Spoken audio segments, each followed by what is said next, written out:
Welcome to the Mutually Amazing Podcast. I'm your host, Mike Domish with the Center for Respect. The episode you're about to listen to was recorded when this show used to be called the Respect Podcast, so you might hear that mentioned during this episode. Well, let's get to the show. Welcome to this episode. I want to introduce right away our special guest. Dr. Omékongo Dibinga is the founding director of UPstander International and professor of cross-cultural communication at American University. He speaks nationally and internationally on issues of leadership and diversity. Thank you, Omékongo, for being with us today. Thanks for having me. I really appreciate it. Absolutely. Well, I want to dive right into this because you talk about culture. How do you view the culture of respect today in America? It's dwindling rapidly. I said yesterday, just when I was doing a random post online, I felt like a couple of years ago, I was saying, I fear that we're losing the ability to discuss with each other and talk with each other and find common ground. I'm now at a point where I'm saying we've lost it. And I feel like we have to get it back. This culture of respect, this quote unquote, I'm not PC type of culture that we're dealing with right now we're living in a culture where we embrace ignorance and we celebrate not knowing about each other, and on top of that, acting on what we don't know about each other. And it's really scary times. Yeah, I always find that an interesting conversation when people talk about, it's too politically correct. And usually what they're referring to is offensive or degrading language. That's right. And so what you actually we go, wait a second, are you actually saying being respectful is politically correct? That's that's what you're calling politically correct? Because I want you to treat somebody with respect. That's being too politically correct. And that's what I see happening. Is that what you're describing there? That's exactly what I see happening. And when you see people saying, I don't care what gender you self-identify as, I'm going to say this. I don't care what you call yourself in terms of your religion. I'm going to say this. You are this. Those basic fundamental issues that we were all taught, that many of us at least were taught about, common courtesy, calling somebody by their name, all of those things. And again, it's not that they're just disappearing. They're being celebrated. People are celebrating being ignorant and not knowing. And that is, Dr. King said, the two most dangerous things on the planet are sincere ignorance and conscientious stupidity. All of us are sincerely ignorant on some issue. But most of us, when we find out we're ignorant, we seek to learn better. But conscientious stupidity is, I don't know and I don't care to know. Or I know and I'm just going to ignore it. And both of those are incredibly dangerous.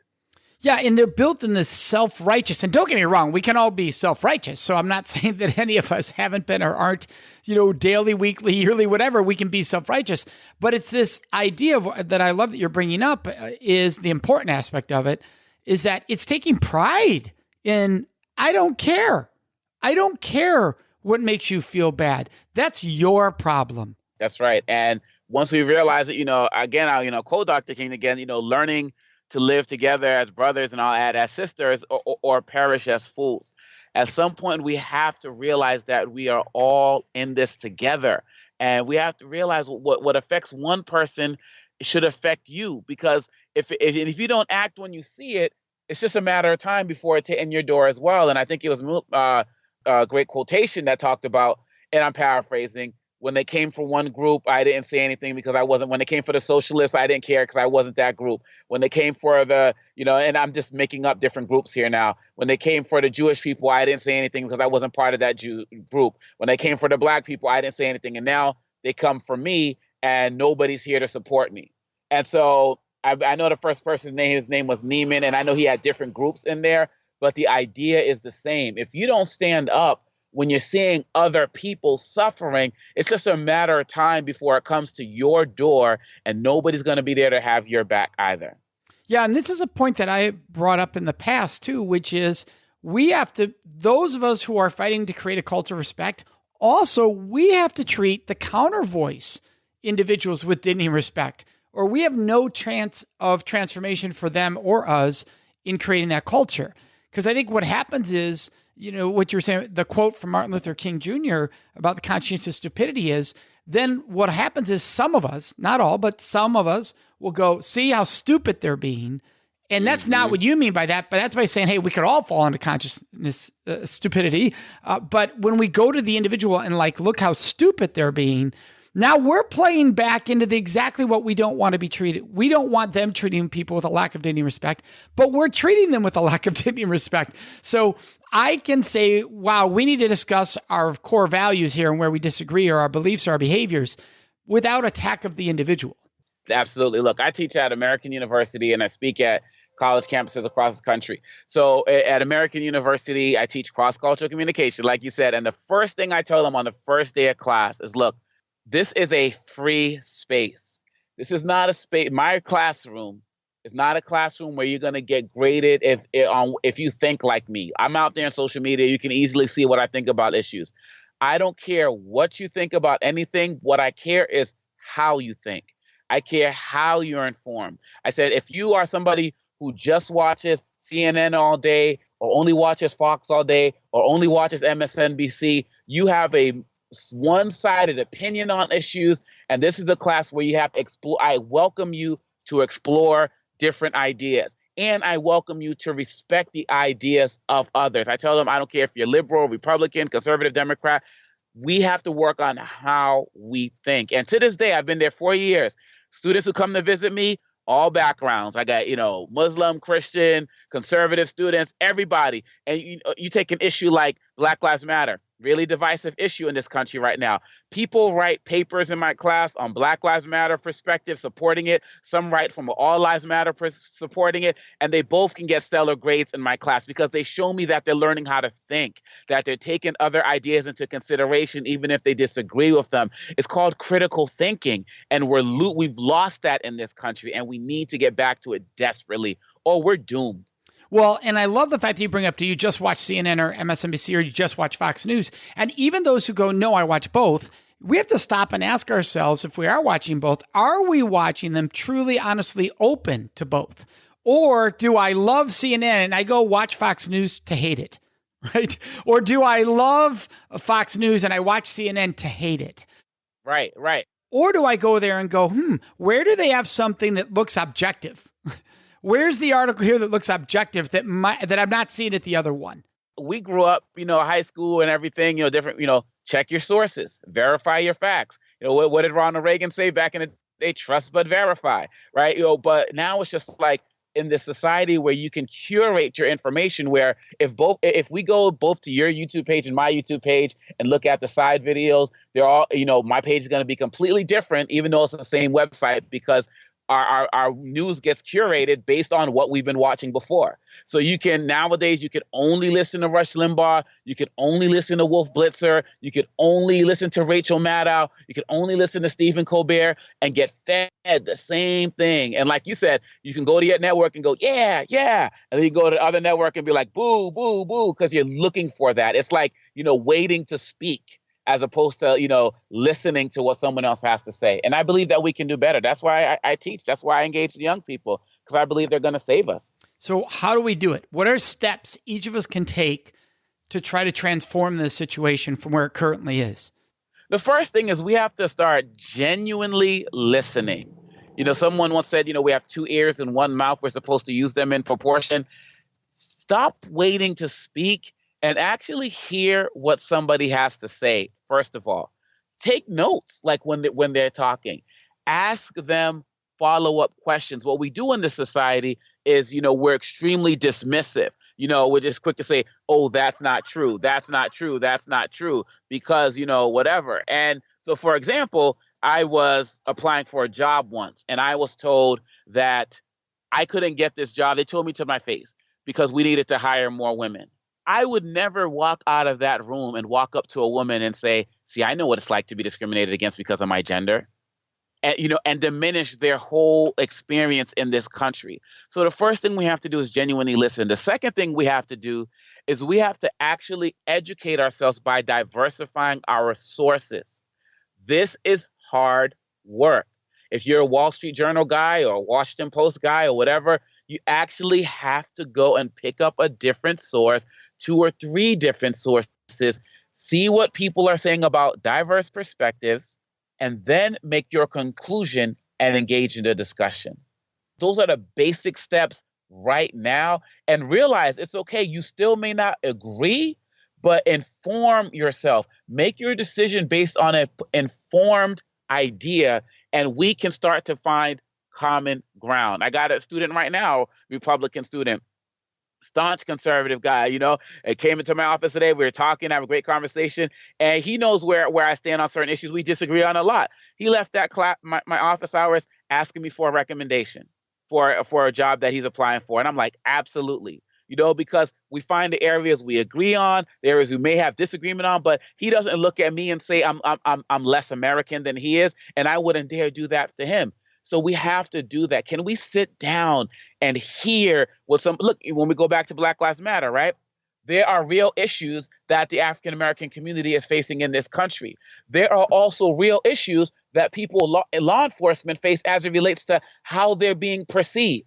Now, if you come from a background where you've been on the receiving end of some police misconduct, you're instantly going to go pro Black Lives Matter. If you come from a side where you got law enforcement in your family, you're thinking about your uncle's a cop and you've never seen him do wrong, your mother's been a sheriff forever, you're coming from a side where you're siding with the cops first. Okay, you start at point C, I start at point A. How do we get to B? That's what we need to be working on in this country. And the problem is we live in this soundbite snippet culture where we're just hearing one thing and we're automatically going off the rails. We have to do better. Yeah. And I love the discussion of listening. And everybody can relate to this, because if you've ever been in a relationship, now a relationship could be parent-child, which most of us have had one of those, could be a marriage, could be any friendship where you actually start to get into debate. What 95% of us do when we're in a debate is we are already counter-arguing the first three words of your sentence. Now, you're about to talk for a minute, and I took the first 5 to 10 seconds, and I am now pre-debating in my mind those 10 seconds. The next 50 seconds, you say, yeah, I'm not hearing.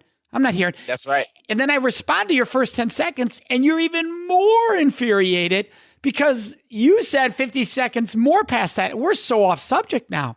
We don't know how to just hold in place and not wait to talk, but just be present in place. And I was the worst at this for years because I love to debate. Yeah. And then you have to recognize debate's not about what I say next.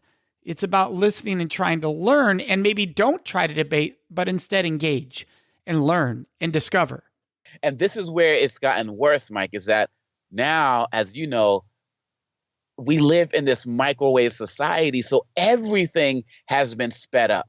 If you go to a website and it doesn't load in 6 seconds, you go to the next thing. You don't have to print out pictures anymore. You see it instantly. All of these things, social media, you put something out there, automatically you're getting likes.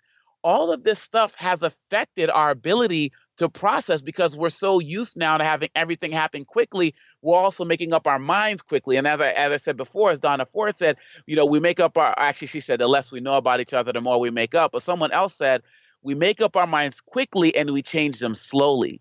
And that's part of the problem. And everything we do is hyper now. That affects the conversations we're able to have or not have. Absolutely. So what are ways that we can watch ourselves from triggering into that mistake of making a mind up instantly, but yet changing it slowly? Asking ourselves, why do I think this about that person? So if you're white and you see a black person and you automatically clutch your purse walking down the street, you have to start interrogating yourself. Why? If you see somebody who you assume to be Muslim and they're checking with you in the airport and you automatically hope they get more security, you have to ask yourself, why? And then once you ask yourself why, you have to ask yourself, is this right? How can I fix this? That leads to you looking around and checking your information stream. For example, is my social media feed, are my feeds, are they just echo chambers where I just hear these same stories repeated? You have to ask yourself, who taught me this particular group is a criminal or is a terrorist? And start interrogating that. And once you start interrogating that, and you will hopefully come to the conclusion that you have been programmed, you have been brainwashed to think that way about a certain group of people. And so on your social media, if you follow particular people, start engaging in conversations with other people. Remember, social media used to be a place where you engage. Now it's a place where we attack. So let's start bringing that back. If you start going in a page and say, hey, I'm just asking questions here. And, sometimes because everything is so heightened right now, you might get shut down by some people, but there are going to be some other people like me, like you, who are going to say, no, it's actually this way. Maybe you should read this site. Maybe you should read this book. But look, check this out. What did the Pew Research Center say? Last year, about 25% of Americans admitted to not reading a book of any sort, audiobook, ebook, whatever, physical book. So that's the work. You can't lead if you don't read. Omékongo, when you were talking about social media and being willing to find people saying different things, some people really feel the world on a very sensitive level. It can almost be toxic for them to go into those counterculture environments. So how do you select which of those voices do you go on to and engage? Like you said, you could get attacked, you could get shut down, but there are some, it's a careful fine line, because if you go into some, it's 95% attack you down, shut you down. Yeah. 5% healthy. And to get to the healthy, it's just brutal. Yeah. So what I would do, for example, is I would go, let's say coming back to Black Lives Matter, or let's say the Me Too movement, for example, I would go, like if I was on Twitter, which is the main one I use, I would scroll through the hashtag of Me Too and see what different people are saying. And I would look and see if there are certain people who are coming off as somewhat objective, or at least not attacking, even though they're strong in their views, and engage them. Because you can look at the threads and you'll see some people just say all men are dogs and you need to accept it, and that's just the end of the day. And you'll see some other people who are saying we need to take every accusation seriously, because yes, it is true that most of the accusations are real, but there have been some instances where women have lied, and we don't want that to destroy a positive movement. That's somebody you want to engage with. But if you just go to the person who just has one strong opinion one way or the other, all women are lying or all men are dogs, then you're not going to have a productive conversation. But again, you have to do that work. So you can find Facebook groups and different people. Find those folks, and that's how you start. But some of us are looking for a fight. And some of us know that if we go to certain people, they're automatically going to shut us down. And then we say, see, I tried. And right. that's not genuine. That's not genuine.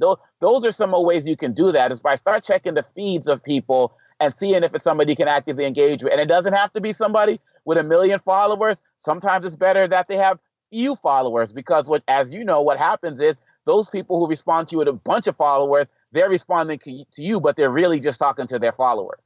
Look at this idiot Omékongo asking me about this Me Too. Like, come on, that person's not talking to me.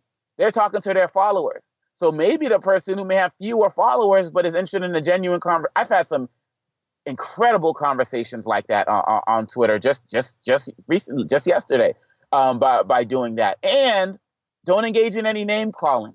Don't engage in any name calling. And somebody who is engaging in name calling, they're waiting to call you names too. I don't do that either. Right. Well, and I love that you gave the feed example of Twitter, because Twitter really does allow that quickly.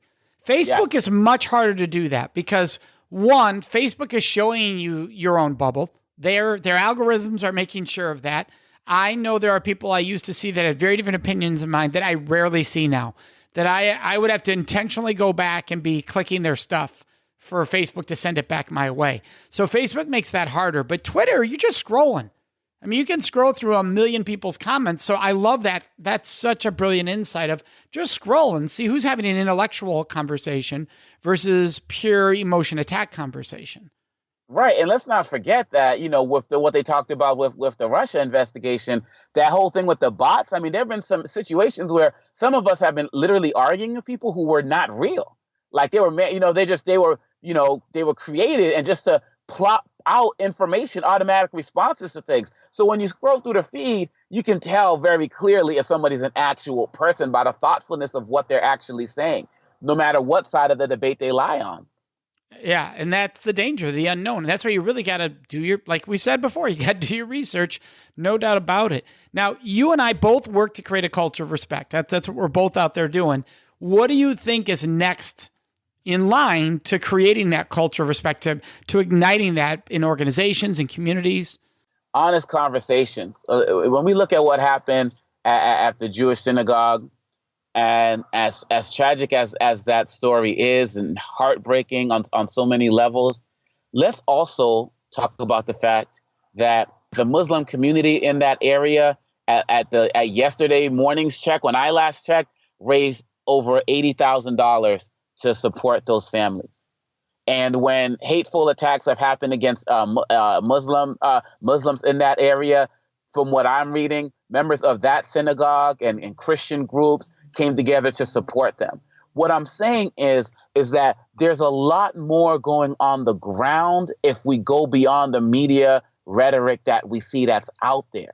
And too many times we're quick to just go to social media, but maybe we should spend some time looking at local news stories. Now, I know there's been some issues as well in local news and some of the programming issues, but generally speaking, the local news stories are more likely to share stories of people working together, things that are happening Thanksgiving or the hurricane season, and how you see a story of the man who, different men or women who pulled out their speedboat and went door to door to pull people up. Going into, I believe there's a Twitter feed or a company called Upworthy, where they just list good deeds that people are doing. Like, start doing those things so you can start to feel good. I saw a story yesterday went viral on Facebook of a gay man, student, who asked like a high school jock, like a football star who's not gay or anything like that, ask him like to the dance or something. And it was like on video. And, the guy who's not gay said yes. And it was like, this huge, just those little stories. It can show you that there's still good in the world, that there's people. And it's not about whether you agree with different positions or sexual orientations or the like. Where can you go to find humanity? People reaching out and supporting each other, not condemning each other. Even if that high school jock said no, he wouldn't have done it in a way where he pushed him and said, you're an evil child in the face of God and you need to be this. You know what I'm saying? It's like civility. Find those examples, because unfortunately, the big networks are not interested in showing that on a regular basis. They're also interested. I mean, some of us have to realize that many news networks that we're watching now are not news networks. They're not journalists. A lot of these guys are personalities who read teleprompters really well. And that's why we listen to one person that we like. But we don't have fact-based journalism on many of these major shows anymore. So you have to look for that. Yeah, absolutely. How did you get here? What was your journey? Well, for me, growing up in Boston with this name, I was tormented heavily. My whole family, we were beaten up and bullied because people hated people with names that sounded different. Growing up in Boston in the 70s and 80s and the 90s, Tarzan all over the television, and people calling us African Bush Boogie and beating us up just for wearing African things when we went to school. I grew up in a culture where I was condemned just for trying to be who I was. And as you can hear, I don't have a stereotypical African accent. But again, people just heard the name, and the less they knew about me, the more they made up. They made up their minds quickly and changed it slowly. So growing up feeling suicidal and depressed for a lot of that and a lot of other reasons, as I started to learn more about my culture, a little bit more about my history, and started to develop pride for myself, I started to realize that my job is to help create cultures where no other child feels like I felt. And that led me to speaking to kids in schools, and that led to the work as an adult, working with companies and corporate groups and government groups and anywhere where people want to create climates where their employees feel celebrated and not tolerated. It led to that work as well. So that's how I got here. I didn't want people to deal with what I had to deal with. It's not fair. It's not right. Everybody should go into a place feeling like they belong. And I wanted to do my part to help create cultures of acceptance. What was the point that created that either triggering moment that said, no, I'm going to do something differently here, or something needs to be done? What was the catalyst for you? Because this did come from hurt and from pain and from negative experiences. So what was that pivotal point? So my parents are activists. They fought for democracy in African countries across the globe. And when I was in the 7th grade, my father went to Zambia, and they tried to assassinate him. So for my entire seventh grade year, he was in a coma after having had his head bashed in. And when he came, so that was the year I acted up the most in school. That was the year I felt the most dejected. That was the year where I just wanted to give up, suicidal and everything. He came back, and having that presence back in my life, I wanted to leave that school. It was a very great school, a Boston Latin school, oldest high school in the country, but I didn't feel like I belonged there. And he said he came back, developed a little bit of amnesia, so he forgot that he and my mom forced me to go to that school. And so when the school form came out, he said, you can go anywhere we want it now. And I was like, wow, I can go to a different school, to a low performing school now with some of my other friends. And I said, no, I'm going to go back to that school, and I'm going to bust my behind and do my best. And what I did was, I also realized that same year, because of the bullying I was experiencing, Mike, I was running away from my culture. So my full name is Omékongo Dibinga Wanga Kakese Wachintukasa. Because I wanted to fit in, I would say, just call me O. I would hide my culture. And when he came back, I said, he's worked so hard for me. My mom's worked so hard for me. We have such a strong history. I'm going to start embracing my history. And as soon as I started embracing it and celebrating my culture, like I saw other cultures doing the way they should be, rightfully so, my grades started to change. My head started to pop up a little bit more. So that was a defining moment when I realized that I wasn't supposed to hide from who I was. I was supposed to embrace it. And that made me realize I need to inspire other people to embrace and celebrate who they are as well, because that's where the true self-esteem lies. So that was my turning point. Well, thank you for sharing. It's incredibly powerful. You're a big reader. You talked about it earlier. You can't lead without reading. And there's 3 books that you recommend, and a couple of them I know better than one. And so Think and Grow Rich was one of the first really self-development books of any kind I ever read, by Napoleon Hill. That's one of your 3. The 7 Habits of Highly Effective People by Stephen Covey. Obviously, the world knows of that book. That doesn't mean everybody knows about it, though. And then Stamped from the Beginning by Dr. Ibram Kendi, I believe is correct. Ibram Kendi, thank you. Thank you for that correction. Ibram Kendi. Can you tell us why these 3? With Think and Grow Rich, I think it's important that we develop a mentality, a wealth mentality, which isn't just associated with money, but just an idea of a no excuse mentality. The book celebrates a commitment to, and of course it's about making money, but it's about so many other things, a commitment to being your best, a commitment to getting out there and building your network, because your network determines your net worth, showing you how to create a blueprint to get whatever you want out of life. We need that today. We've always needed that. We're not getting that in school. We're not getting that anywhere. And that's why we're seeing levels of depression amongst Americans that rivals the levels of depression we saw during the Great Depression. And in some cases, it's even more, because now you get to see everybody else doing well on television, but you didn't have that during the Great Depression like we do now with shows like Cribs and back in the day, Lifestyles That Are Rich and Famous. So that's why I recommend that book. The other book, 7 Habits of Highly Effective People. 7 Habits of Highly Effective People. Again, you need to develop the habits. Stephen Covey said, you can't talk your way out of a problem that you behaved your way into. So you can't sit there and say, oh, I want to be rich and wealthy one day, and all you're doing is buying lottery tickets every week. Right? Or you can't say, I want to teach people, but you haven't taken the opportunity to learn, to get educated yourself. So if you want to be great, you have to study what great people do. Look at their habits. Les Brown says, if you want to keep getting what you're getting, keep doing what you're doing. So if you want to do something different and become something different, you have to do that work. And so I would ask people, who are the 7 people, if you had to pick who you are following right now, and what are their habits? If they're not doing the stuff that's helping you get successful, you need to find new people to follow. So that's why I think that book is great. Now, Stamped from the Beginning by Dr. Ibram Kendi, completely on the completely opposite side. That book is about the history of racist ideas in America. The book talks about how ideas of racist propaganda has developed throughout the centuries in America. The reason why I want people to read that is because I want them to see that many of the views that they have that have been racially formed in this country may be a product of a propaganda system that has been in this country through centuries, through our education, through our media, through our government on many levels. And my goal is, once you people realize As Maya Angelou said, once you know better, you do better. If you realize that the product of your thinking, you might have been programmed to think that way because we're all programmed to think a certain way. This could be the first step in changing your viewpoints, because he said it's not enough to say that you're not racist. You have to say, I'm anti-racist. I'm against it. And I'm doing the work to change it. And I'm fighting it every single day. It's a great book. I mean, people don't even know about the racist origins of things like Tarzan or King Kong or the minstrel shows or the cartoons that they've been watching. And that book talks about those on a deep level. I think people will be shocked if they read that book. It was a National Book Award winner in 2016. He's a colleague of mine at American University. And I think we got to start diversifying our sources. It's a great source.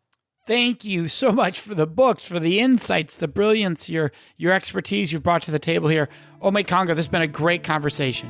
Oh, thank you so much. Hope to do it again. Absolutely. We'd love to have you back. This episode's question of the week is, Mike, how do I support others when I'm struggling myself? This is a great question, and one that we need to be really, really aware of when it's happening in our lives. And that is, when we don't personally have the capacity, the bandwidth to help others, we need to pause and be compassionate to ourselves. Take care of ourselves first. Do something that helps fill back up our capacity, our bandwidth. You know, people often use the example of like a glass of water. If your glass of water of life and energy is down to, in the last, 10% of that glass, at least get that thing back up to 50% full so you have water to pour into somebody else's glass and help them. Take care of you. Do not put blame, shame, or guilt on yourself for taking care of you. The more you take care of you, the more you can give to others. The less you take care of you, the less you have to give to others. So give yourself a break and let others know at the time. Let them know that you love them. Let them know that you're here for them. It doesn't mean that you have to dive in to everything they're going through. And there's a big difference in saying, I love you, and, hey, I want to dive in and help you at this moment. There's a huge difference. It's okay to say, I love you without diving in all the time, and recognize when you have the capacity to dive in so you can fully be there. Second of all, if you do dive in and don't have the capacity, it could actually cause more pain for the other person you're trying to help too, because now you could become unreliable, and now they feel they're in some ways not being thought of. You don't care about them, and more harm is being done by diving in when you don't have full capacity, or at least enough capacity. The thing for this week's question, this episode's question is, have compassion to give yourself the capacity first so you can then serve others. So important. Thanks for such a great question. We'd love to hear your questions, your thoughts, and your ideas. And the best place to leave those with us is on our Facebook page at facebook.com/Mutually Amazing Podcast. Of course, you can always contact us on our website at mutuallyamazingpodcast.com. Remember to subscribe to this show so you automatically get it every week. And if you could, take one moment to leave a review. That really helps other people find the show, which we are greatly appreciative of. So thank you so much for joining us. May you make today and every day a life full of mutually amazing relationships.